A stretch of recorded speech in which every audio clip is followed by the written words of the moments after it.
Hello and welcome. You're tuned in to the best in paranormal talk radio. This is Darkness Radio. I'm your host, Dave Schrader. Along with me, Tim Dennis. Tim, I don't know about you, but I was a voracious reader growing up. Oh, yes. I loved sci-fi and fiction and just strange places to visit. And one of the places that became a favorite spot for me was introduced to a buddy of mine who unfortunately passed away a few years ago, Wally Tollick. He had introduced me to the world of Edgar Rice Burroughs, and not through Tarzan, who most people recognize when you mention his name, but through a gentleman by the name of John Carter. Yep. And the Mars series. And I fell in love. When he told me about it at first, I kind of raised an eyebrow, and I remember Wally just putting his dog-eared, tattered version in my hand, his beloved book that he'd read around 40 times, and he said, "Dave, read this book." And I did. And I fell in love with Mars, and I fell in love with the concept of life on Mars. And of course, Edgar Rice Burroughs, writing this story so long ago, really captured the imagination of what life would be like on that planet, and the harsh terrains, the different magnetic and gravitational poles, the terrain overall. And it was fascinating to me. And now we've got rovers on Mars. We're talking about putting men and women on Mars. We're talking about, exploring and doing some remarkable things. And right now we just read the news that there's, they're finding what they believe to be possible life on Venus, whatever life means to them. Most likely not aliens like we're used to seeing on television or in the movies. They're also looking at moons of some of our bigger planets to see if there's life that might be there among us. And it's exciting. But I know what really kind of intrigued me back when we started the show. We did an interview with a gentleman who showed us an overlay of the Aztec ruins, the Mayan ruins, the Egyptian ruins. And then he said, "You want to see something really weird?" And he laid down a transparency. Do you remember this, Tim? Are you talking about Wayne Herschel? Yeah. He laid down a transparency of the pyramids of Mars. And surprisingly, they lined up with these other pyramids, with these other structures and formations. And I thought that was really cool. And I'm like, well, that's a weird coincidence. And you remember, Wayne doesn't believe it's coincidence at all. He believes we were on Mars. Yep. We've been there. There has been life there. And joining us today, I'm very excited to have Nick Redfern back with us. And Nick has been a longtime friend of our show and has written, I think, more than 60 books now. And he is back with us to talk about his new book. Just came out. It's called The Martians, Evidence of Life on the Red Planet. Nick, welcome back to the program, man. Great to have you here. Hey, guys. Well, thanks for having me on again. Mars, huh? I mean, the concept that there might have been life there. Now, life, again, we're tainted when we hear there's life, and, we as the general populace are expecting, E.T. or Mr. Spock. We're disappointed when it comes down to the fact that they're just excited about microbes and bacteria or germs or something that might have been on that planet at one time. But when you examine Mars, do you believe that it sustained beings, maybe not like us, but that weren't, that were more than just microbial entities, I guess? Well, I mean, if you look at the overall story, what we see, as you mentioned in the intro about the pyramids and so on, for me, one of the most important things about the whole story of Mars and potential for life on Mars is that there are so many weird anomalies on the red planet. And when you collectively put all those anomalies together, I think we can make a good case that we're not just talking about microbes and, tiny insects that might be burrowing under the ground, but something that existed a long, long time ago that was not too dissimilar from us, and which resulted, for whatever reason, in some sort of mega-sized disaster. And what we're seeing now are the leftovers of some kind of a remnant, if you like, of a highly advanced civilization.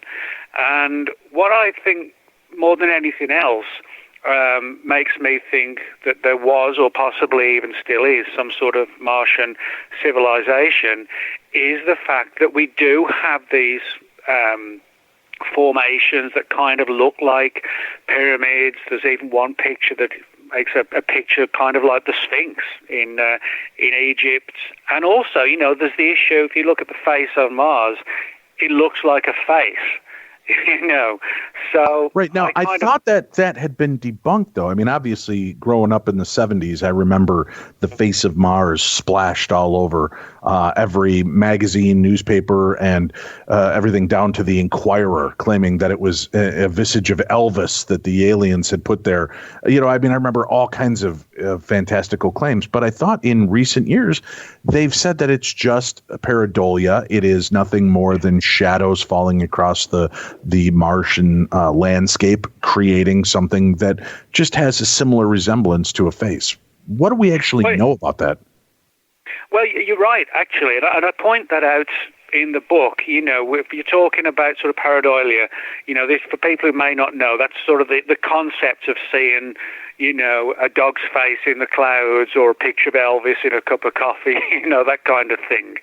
And as I point out in the book, one of the big problems, the hurdles, is the fact that right now, at least, we cannot get to Mars. So we're forced to go with the available data, which is primarily photographs which NASA itself have given to us.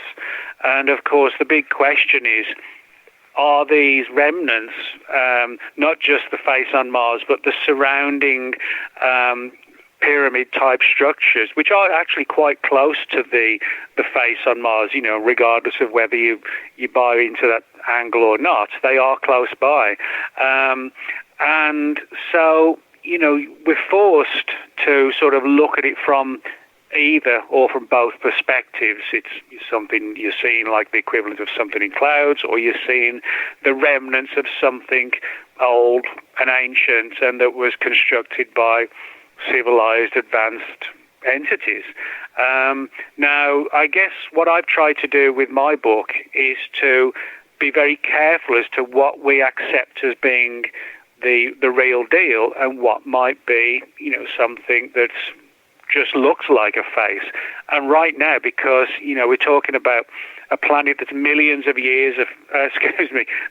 miles away from us, and the fact that no one's ever stood on the surface of Mars, we are in a position where a lot of it is down to, sort of, well, is it or isn't it? And the is it or isn't it angle is really all that we have right now. But we've had a rover on Mars. Why didn't we place it down near these what are believed to be structures? Well, that's a good question. I mean, you're right. We haven't had a manned mission yet onto the surface of Mars. Now, but what is intriguing, that there are various really strange photographs on the surface of Mars which do sort of indicate life of some sort on Mars. But for the most part, NASA has not really dug into these particular issues. I mean, for example, there's one particular very almost infamous photograph which shows like a crab-like creature sort of scuttling through a cave on the surface of Mars. Now, if you Google Mars face hugger photograph NASA, and you'll see this picture of what really does look like some sort of really weird, creepy, 8-legged, pretty large creature that looks like a cross between a large, something like a crab and a spider. And it's hard to deny, that it is what it looks like. It actually doesn't look, the eye just seeing something. But, if you're in front of your laptop right now and Google face hugger photo NASA. Oh, I'm looking at it. Yeah, I mean, even if it is a natural phenomenon, it's so weird that it should look like a living entity. Now, that photograph, NASA, has admitted that is one of their pictures. It's not like, something that somebody made, at midnight and just with a couple of beers. It's not anything like that. It really is a genuine NASA picture. But again, the issue is, well, are we looking at something that is some sort of unknown creature, or is it something that is so incredibly, it sort of looks like something that's real? And so for that reason, when you look at pictures like this, some of the superficial, if you like, pyramid-type pictures, and some of the other face-like images that have been found as well, when you collectively put all that together, I don't think we're just seeing, the equivalent, like I said, of Elvis or whatever in the clouds. I do think there's more going on. And there's also the fact that, so many anomalies have been found on Mars. If there's just one or two things, that's just how it goes. It happens now and again.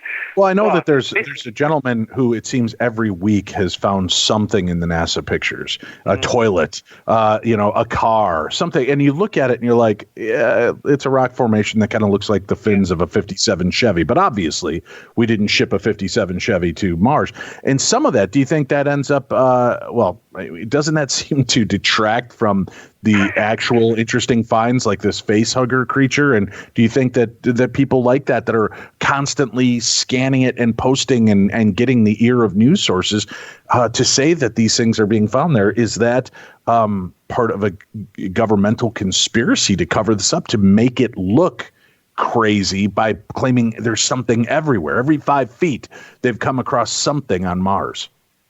Well, yeah, you're right, actually. I mean, that does detract from the genuine anomalies. I mean, it's almost like, the story of the boy who cried wolf. He's like, wolf's coming, and he's just making it all up. And then, and then eventually, when the wolf really comes, everybody's like, forget him, I think there is that danger that you can, to try and make a case, there's the danger of sort of overplaying that particular angle of, well, look at this, look at this, look at that.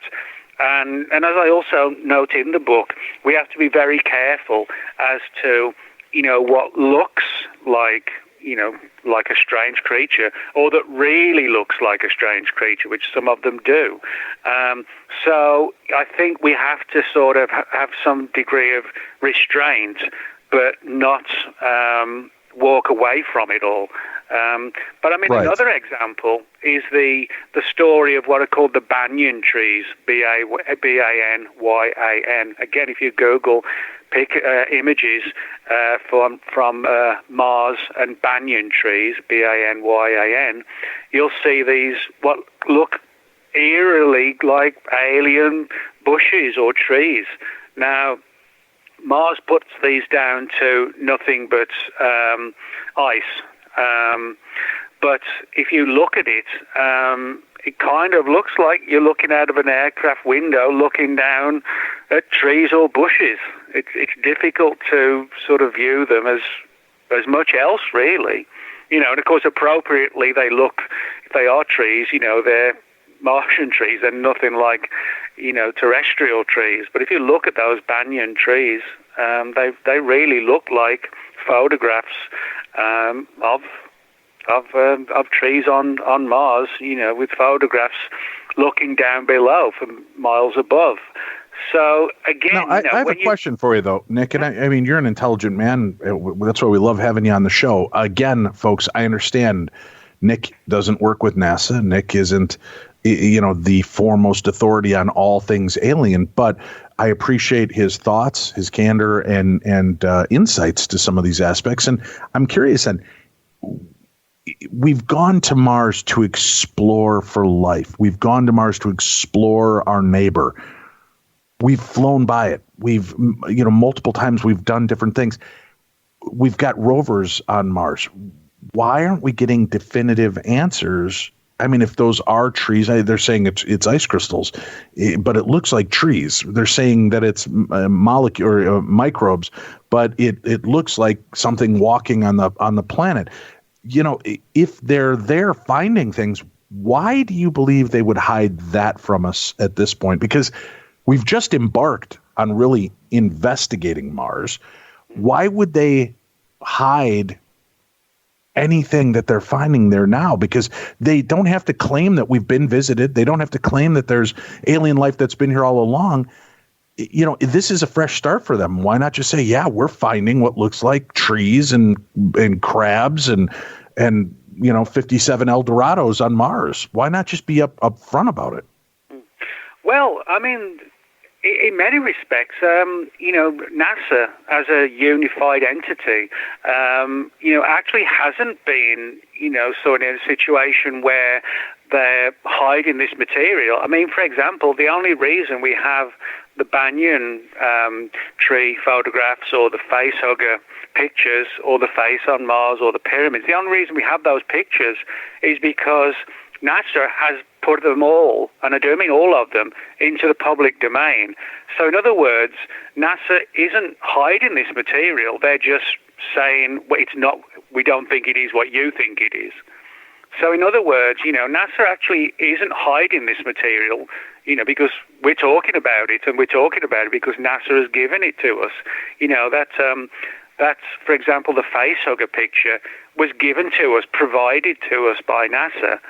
So, and one of the things I point out in the book is, I don't take sort of like a wide-eyed, slack-jawed approach to all of this. I take it from both perspectives. Is there a cover-up? And for the most part, I don't see a cover-up of material from NASA. What I see is a disagreement from NASA as to what they interpret, versus what we interpret. Now, what I would say is that there's no doubt that, within the scientific community, there's very often a reluctance to really go out on a limb with some sensational data. I don't feel there's anything wrong with doing that if you've got the adequate and the strong enough data to support it, which I think I have. But, for scientists and, people with big reputations, etc., I can easily see why at least some of them are reluctant to apply an extraterrestrial angle to these pictures. I think a lot of it is almost like as I tell in the book, it kind of like a skewed self-censorship, if you like. Well, now, have they, in the case of the facehugger picture, it is definitely weird. Could it be a natural rock formation? Possibly. But have they ever re-examined that area and photographed that area again to see if it's still there? Well, that's one of the important things. And the answer to that question is that really has not been done.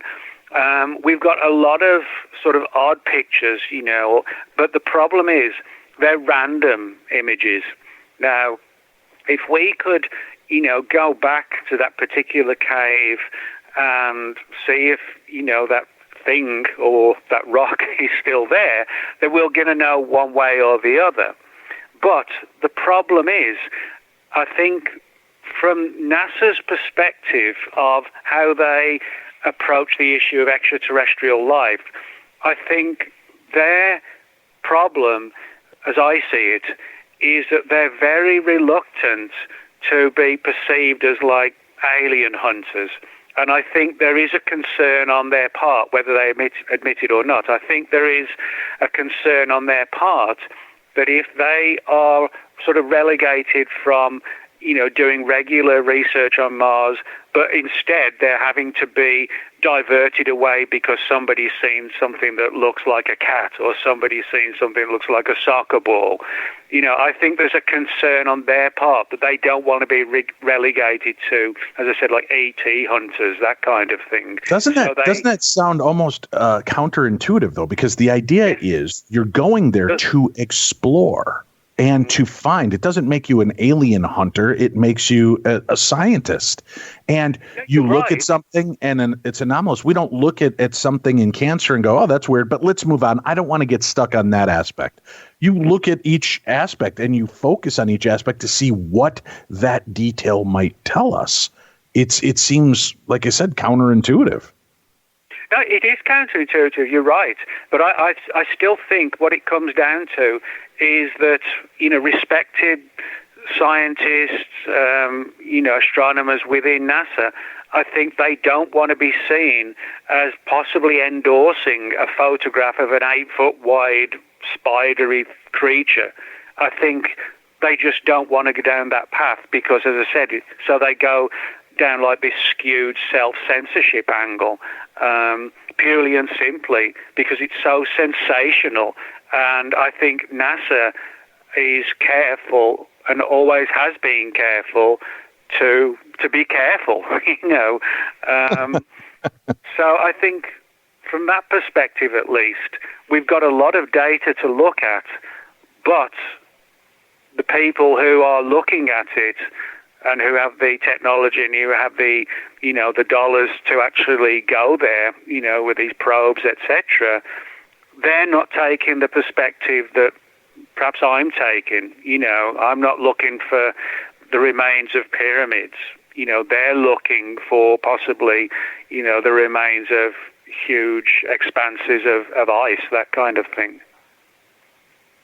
I get but that. I don't think, in that case, I was going to mention, you look at a crab-like formation, you're looking for things. Wouldn't that, if that is just a rock formation, wouldn't that give them some really interesting information as to how things work there, how things build it, that there's something that drastically and dramatically different from all the rest of the terrain?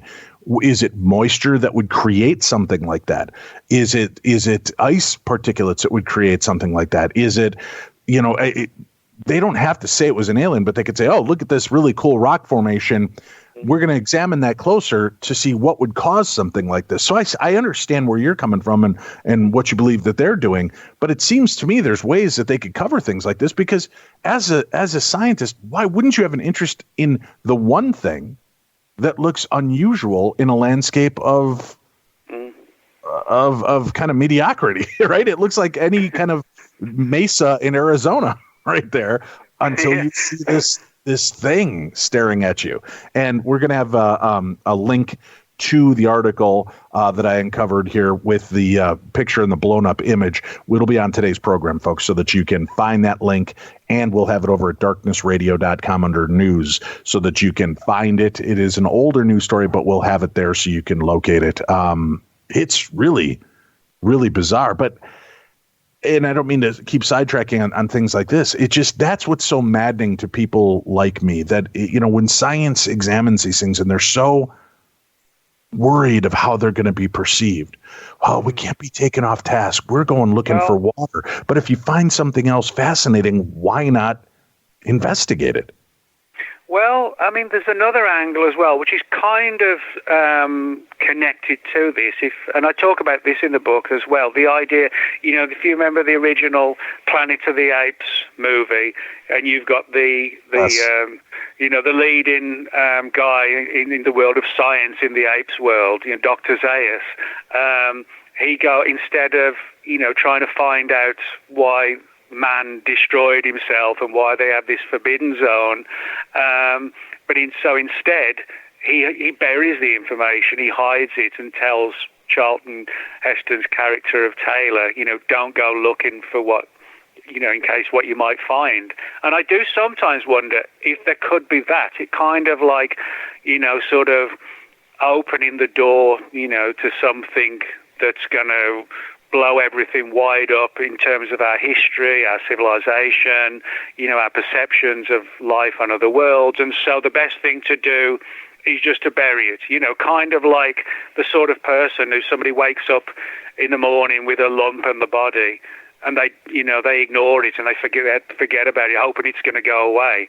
But it never goes away, it just gets bigger and bigger. And I think there could be something like that angle, where there's a fear of digging so far that you find something that could cause, bigger problems, so they look the other way, which is not necessarily, it's not a cover-up, but it's basically looking the other direction.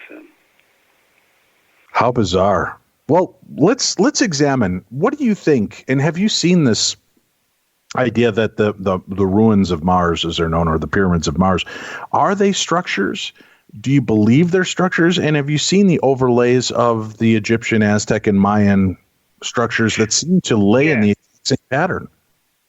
Yeah, I mean, that's sort of a fascinating thing because, you've got kind of like almost sort of mirror to mirror, and I think from that perspective, I mean, like I said earlier, we're seeing a lot of anomalies that we don't see necessarily like on the moon or anything like that, And so I think when you're looking at things like this, these pictures and these images, you have to, for me at least, I start to begin to think, well, this kind of pyramid image parallels with this one, and the Sphinx image looks not unlike a Sphinx.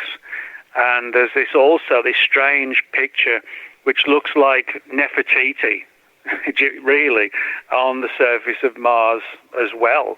It's like like a side-faced image, and the Egyptians had sort of side-faced images. If you Google Nefertiti on Mars, you have a look at that picture, and you could look at it again both ways, but it kind of looks like, Nefertiti with a big hat on, and lips and nose, and sort of defined sort of female image.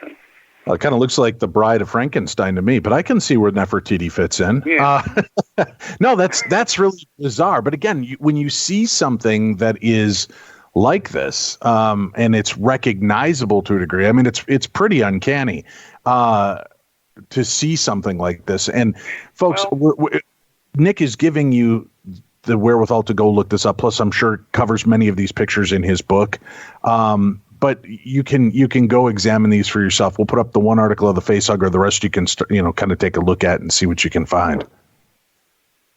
But that's one of the important things. You can go and see them. It's not hearsay, but it is down to your own perspective on what it might be. Wow, and looking at this, I mean, these structures. Do you think that if there was this colonization of Mars, this life that once lived there, do you think that it was ever simultaneous with our life and it ended, while our Egyptians were building the pyramids and building that civilization? Were they influenced by these visitors from Mars, or did we escape Mars, or did they escape Mars, come here and begin civilization anew with the images and the art and the stories that they, had brought forth from Mars or wherever they originated? Well, that's a good point, because that sort of leads into a different area, completely different area I talk about in the book, and that's the issue of how in 1984 the CIA, using its secret remote viewing people, they actually in 1984 they remote viewed Mars itself, and they went back to a time frame, if you like, of roughly about 1 million years ago.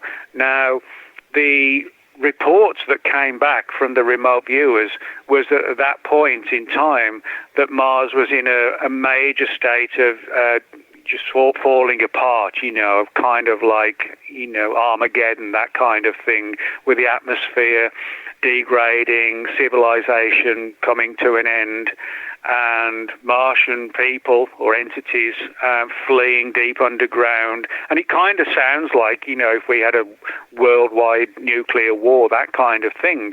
Now, some people might say, well, this is all dependent on remote viewing, which it is. But for me, the most important question is not so much what they found, but why did the CIA feel that in 1984 that they had to investigate what was going on Mars around about 1 million years ago, or possibly a bit more than that? That's one of the most important aspects of this part of the story, the scenario of Martians coming here, fleeing their planet, coming to our world, and that was part of the CIA's program. And again, why should the CIA be so intrigued? Now, what's even more intriguing is that the CIA, when they did that remote viewing of Mars, they never told NASA about it. This was a completely separate program. We assume that NASA is the sort of leading entity when it comes to studying the solar system, the planets, etc. But the CIA chose to do this on their own, which begs the question, did they know more about Mars than actually NASA did? Let's take a quick break there and examine this a little bit deeper when we return. Nick Redfern, our guest today. The link to the book is in today's program, The Martians, Evidence of Life on the Red Planet. We'll be back with more. Stay tuned. You're listening to Darkness Radio.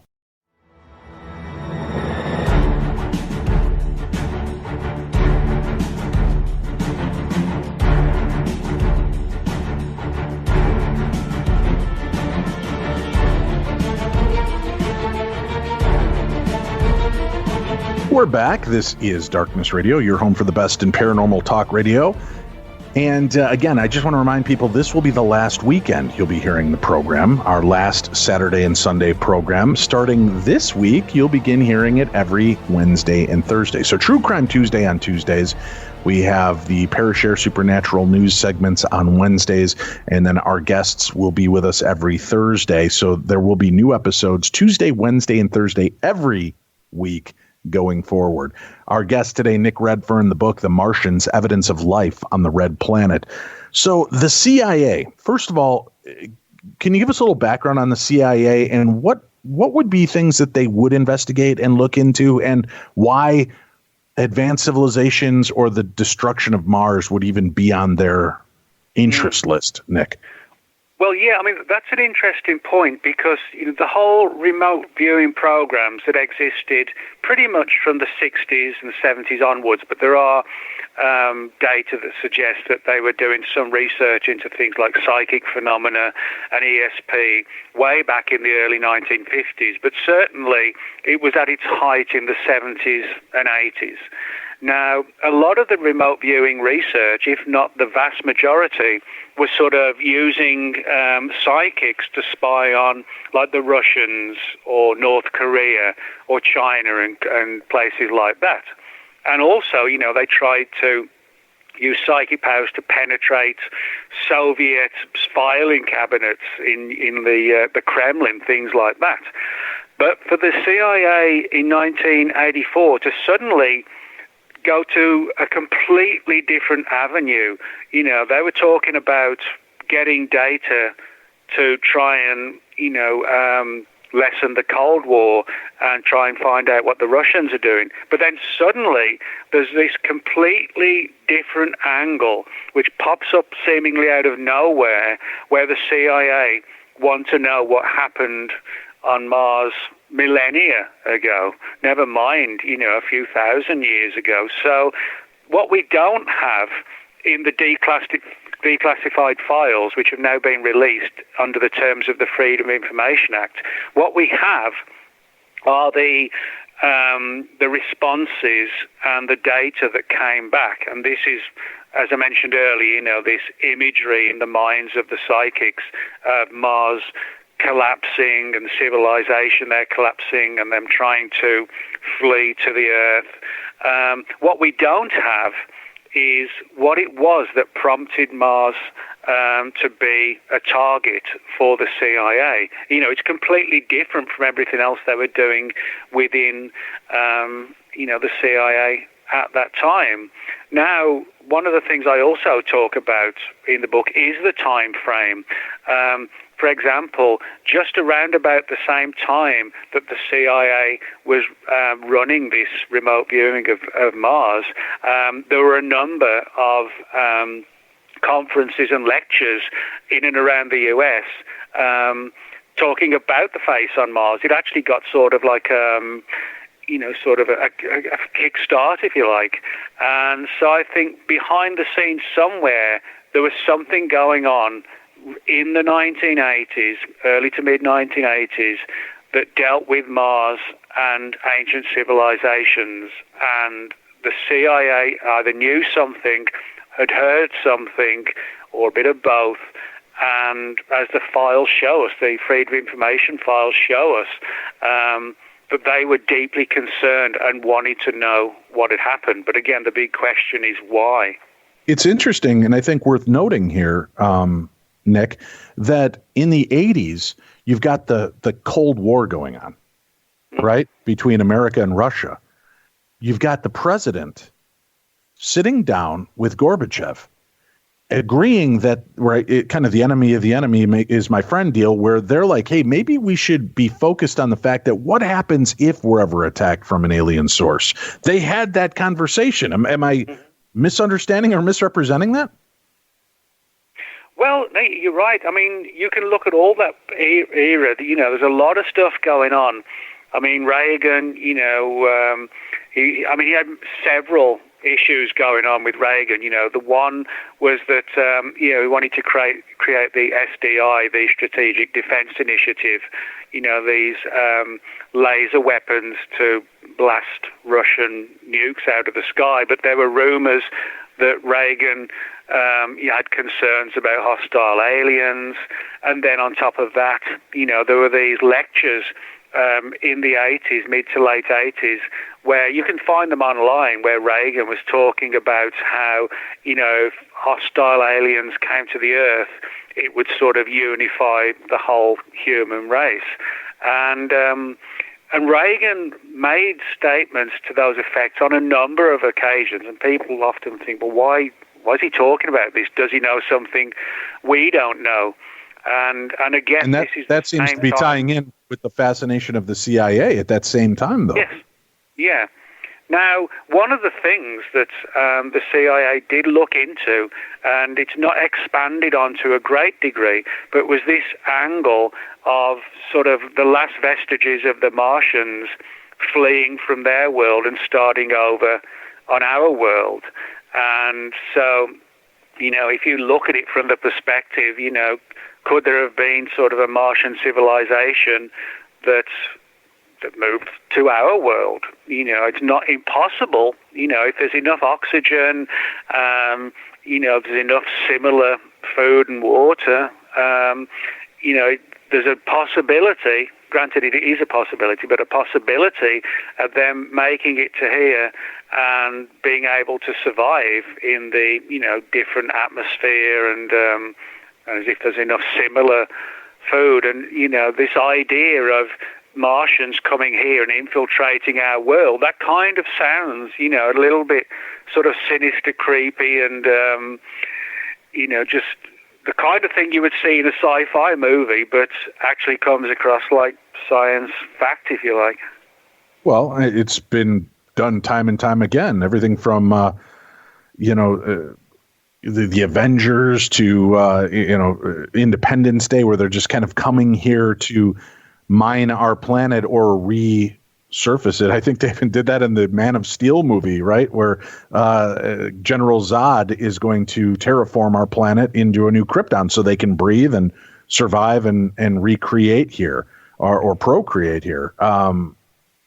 So that's been a long-standing aspect of sci-fi, but it does make you wonder if there are things that we knew at certain times. And, again, it's always fun to buy into some of the conspiratorial angles. Is Hollywood kind of preparing us through these movies? And I know that you've covered some of these little aspects through your research and history, but what do you make of that aspect? Do you believe the government and Hollywood might work hand in hand in order to be prepping us for some of what we might find out here soon?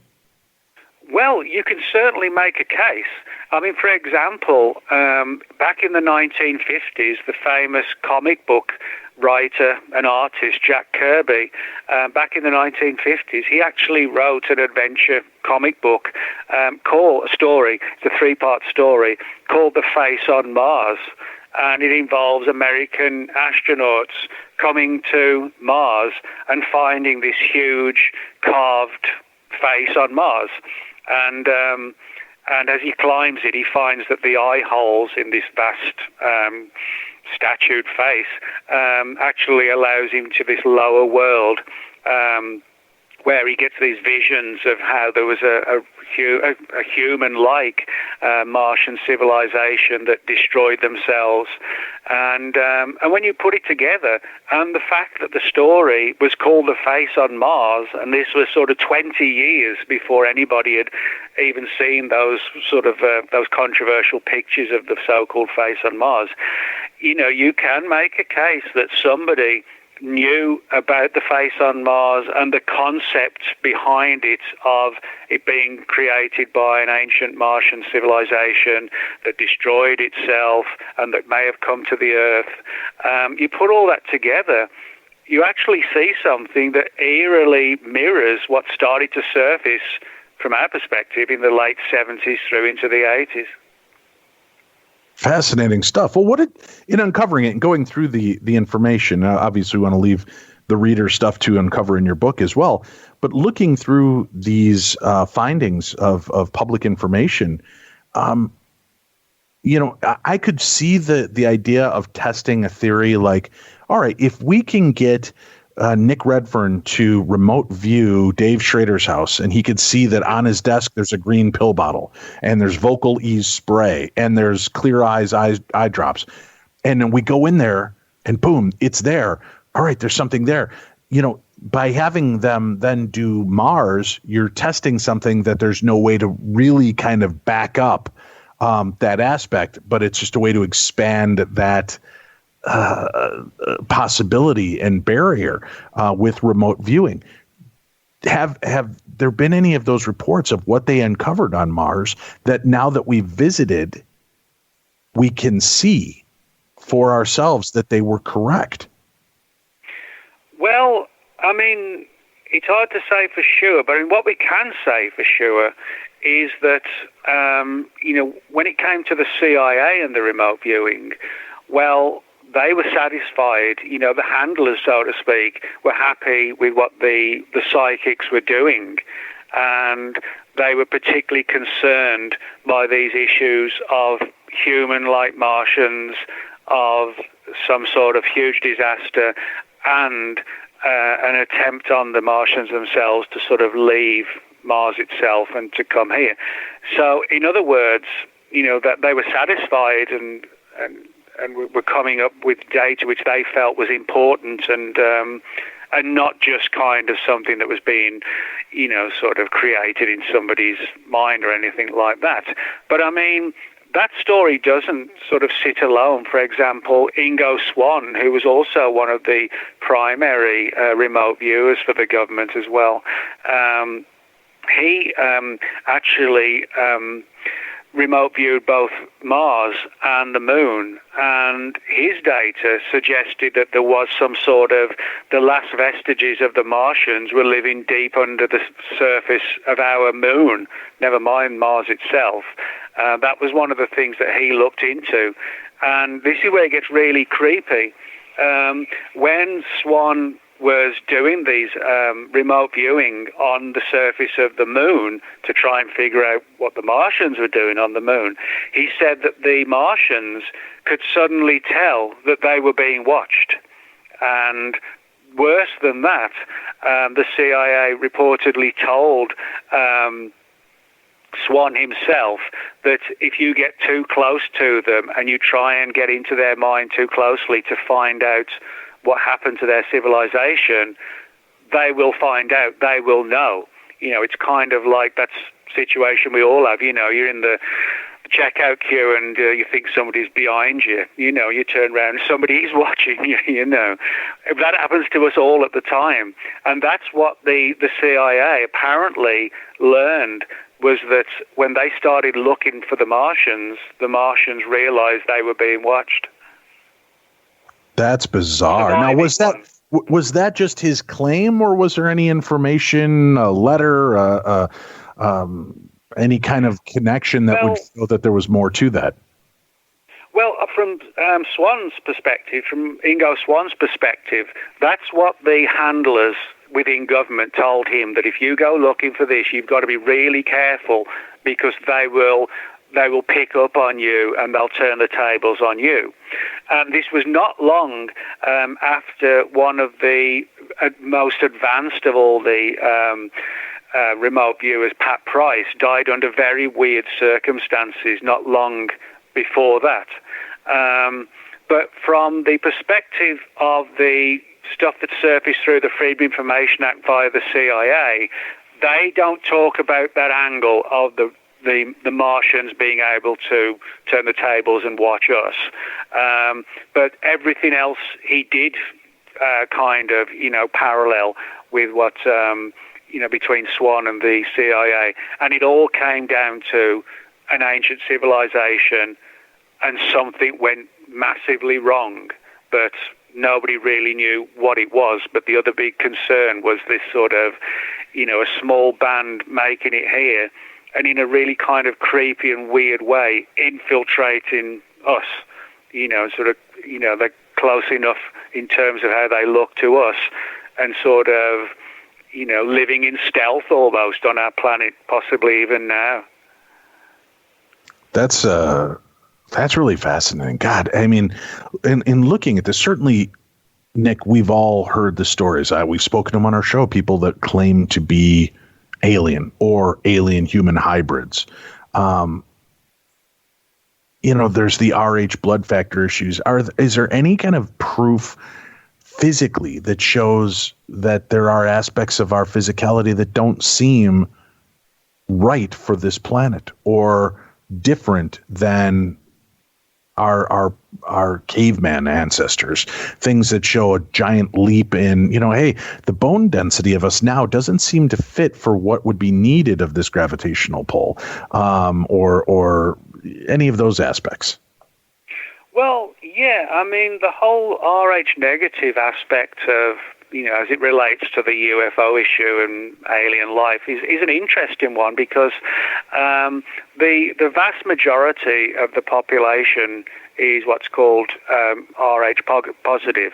And it's not that much of a difference between Rh negative and Rh positive, but those who are negative, it's a very, very small percentage of the population.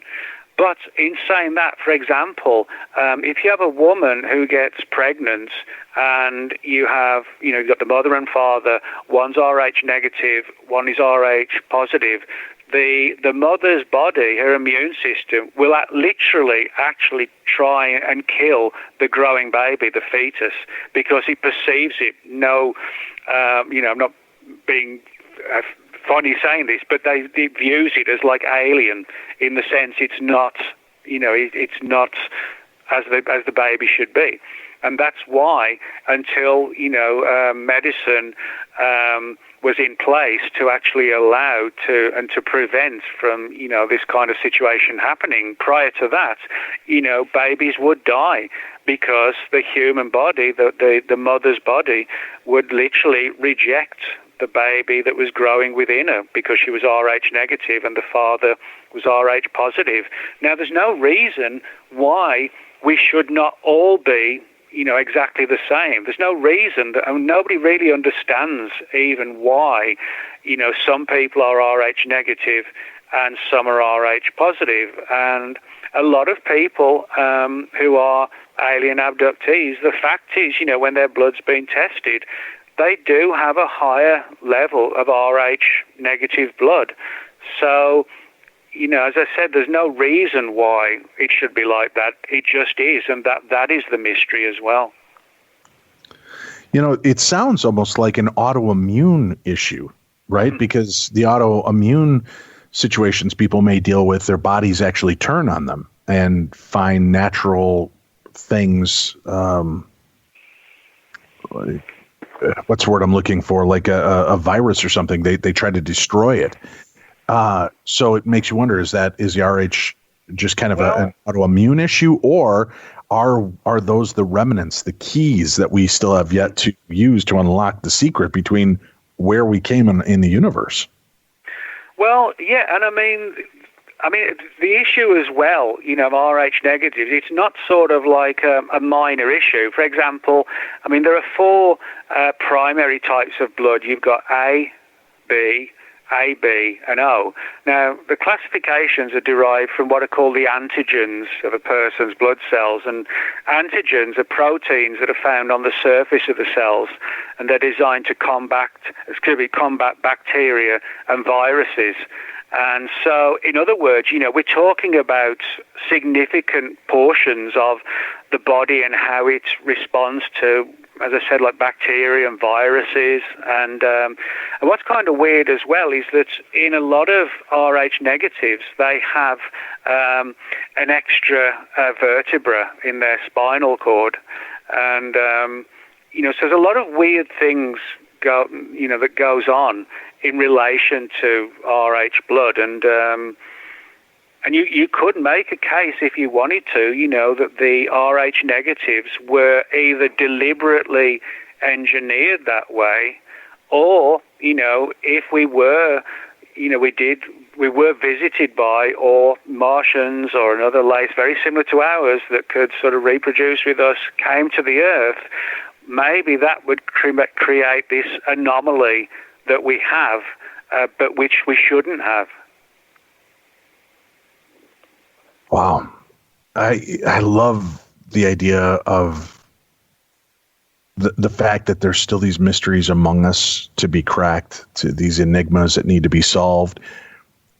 You want to hear the wackiest story that I got? I was going to say, yeah, please. This has actually just come through from a guy who read the Mars book and came out with a conclusion or the theory that, the stories of the men in black, these sort of creepy guys that sort of look pale and skinny, and they got these old fedoras and pulled up collars, and they come out at night and threaten people who've had UFO encounters.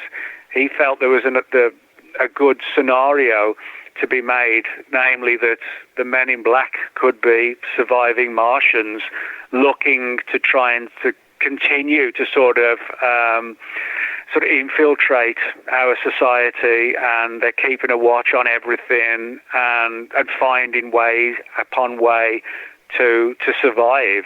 But they look close enough to us to sort of mingle among us. And I guess if you look at the stories, they look pale and scrawny and weird looking and these bulging eyes, but you're walking down the street at night or you're looking down with your phone, maybe you wouldn't notice those sort of slight differences. And apparently he's working on a whole paper on this whole issue right now. So that, as you say, it's one of the most bizarre, but it almost is like one of the most plausible to me. Yeah. Right? I know we're coming into the end of our time together here, Nick, but in researching this book, what were a few of the points that you uncovered? And again, I understand we want to leave stuff for the readers to discover for themselves in this book, but what were some things that you uncovered that really kind of blew you away? Well, I think more than anything else, it would be a collective body. For example, on Phobos, which is one of Mars's moons, and also on Mars itself, you have what eerily look like these sort of figures, if you like, very similar. If you remember the early stages of 2001, A Space Odyssey, and you've got this strange statue that suddenly appears in front of these primitive humans. There's actually a number of things that on Mars and on Phobos, one of the Mars's moons, looks eerily like what you see in the movie.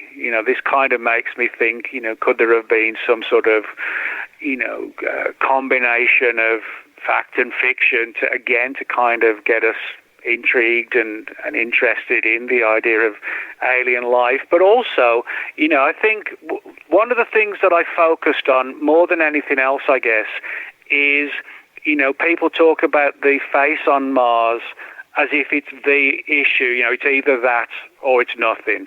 But I've pointed out there are numerous really weird anomalies on Mars that do look like kind of like the sort of thing you would see maybe 10,000 years on the Earth after a worldwide nuclear war, that kind of thing. And so I felt that was one of the most important things to get off, was this angle of that it's not just one or two anomalies. You go looking for them, you can find them all over the place. And so I think that's important.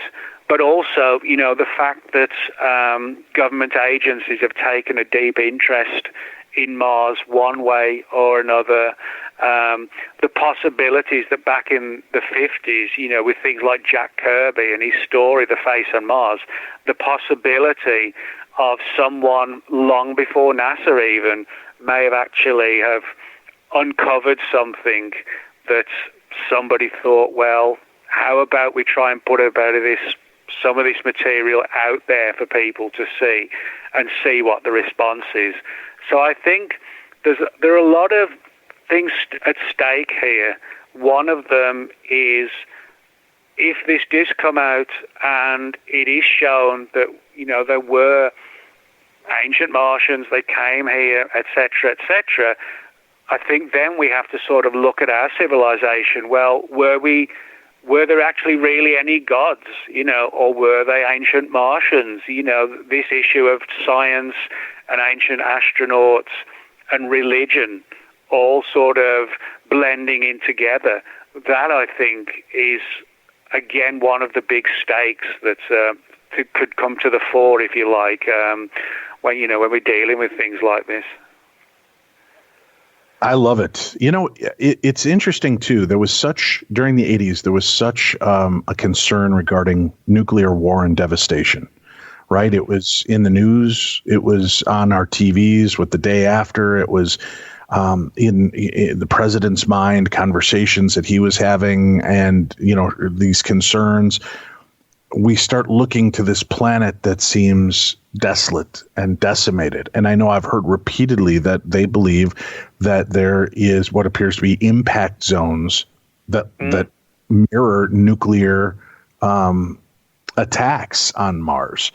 And maybe that's why their interest in the 80s was so heightened by what ended them, to give us an idea of what our future might eventually lead to. What do you think of that? Well, that's a good point, because, everything that you can see on Mars that superficially looks like ancient structures, etc., all of them seem to be totally decimated and destroyed. What we've got are remnants of things. Now, when all you've got all across the planet are remnants and nothing, that is really intact, that again kind of suggests the sort of thing that would happen to us. There just wouldn't be much of anything left at all. But what you do find are these examples of something that at least looks enough like this or that to allow us to say, hey, we should look into this. So, another example would be, people talk about the face on Mars. Well, what I decided to do with the book was mention to people there's not just a face on Mars, there's actually a number of faces. One of them, it's called the Crown and his King. Other people to refer to it as the Crown, the Martian King, that kind of thing. But again, if you Google Mars King face, that kind of thing, and you'll see a picture of what looks, again, eerily like a face, not just with two eyes, but a nose, but with two nostrils, a mouth and lips, and what looks as if the figure is wearing this crown. And but if you Google the crowned face Mars, you'll see something that is either extremely eerie pareidolia, or you're seeing the remnants of what does look like a man's face with some sort of crown on his head. Yeah, I'm looking at it. It is a really fascinating photograph. Again, just so bizarre to see this. But here's my question. If it was this this image carved into it, and yet we're not seeing buildings, we're not seeing structures, we're not seeing anything else. How do you think a carving could have survived perhaps millions of years on a planet, but all of the other structures and buildings seem to be vanished? Well, it's hard to say, but one of the things I would say, we're seeing our civilization today, is a worldwide one. I've sort of looked into this whole issue of Martian civilizations, and everything that kind of comes back from the remote viewing, whether it's the CIA or, people who do remote viewing now, but, they do it out of their own mind, if you like, rather than working for agencies. What has come back from nearly all of them is that Mars was not sort of like a gigantic civilization, like ours. We're talking about something that possibly was a very small civilization. And so, in other words, the effects that, a massive disaster, whether a nuclear war, or sort of asteroids plummeting into Mars, you're going to have different perspectives if you've got a worldwide civilization here versus a smaller, much smaller civilization possibly on Mars. Because most of the RVing research that's been done, the remote viewing, has suggested the images of like sort of small cities dotted here and dotted there, rather than, sort of gigantic cities and, the entire planet just sort of choking with people. Most of the research doesn't sort of suggest that's the situation. So, I think that's could have a deep bearing on, what's going to be left. Is it also going to be based on what was there before, whether it was a small amount or a large amount? The Martians explores the CIA's top secret search for Martians, multiple photos of strange anomalies, and the latest revelations about the environment and water on Mars. And most tantalizing of all, did an ailing Martian race come to Earth in past eons? And were they confused with gods? The questions concerning life on Mars, then and now, are many. The answers are astounding. You can find them in the book The Martians, Evidence of Life on the Red Planet. Nick Redfern's new book, out and available now. We have a link up for it in today's program. Nick, it's always a pleasure catching up with you, sir. I hope you'll visit with us again soon. Well, thanks a lot, and we've had a good time. Covered a lot of ground, and as always, you bring a lot of great information and insights, and I know that you've got new stuff coming. As a matter of fact, what's your next project you're working on? Well, the next one I've got out will be a while, be about March, and it's going to be a book like an A to Z book on everything to do with time travel. So. Awesome. That's one of my favorite topics. We'll have to have you back then.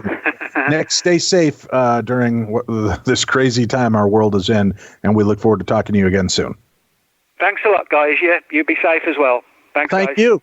And folks, make sure that you rate and review the book on there and on Amazon when you purchase it. That always helps the authors. And do us a favor, on our new home at Stitcher, make sure that you rate and review our program. Cost you nothing. Just go throw up 5 stars. Tell them what a fantastic program this is, so that it provides more insights into the show. It gets us a higher profile on the Stitcher platform, so more and more people can find us here as well. And share with your fellow friends, neighbors, coworkers, and supernatural enthusiasts about our program. This is a great time to start up and join in. All that information again on today's program. For Tim Dennis, I'm Dave Schrader. You've been listening to the best in paranormal talk radio. We'll be back again with you this Tuesday with True Crime Tuesday. This is Darkness Radio.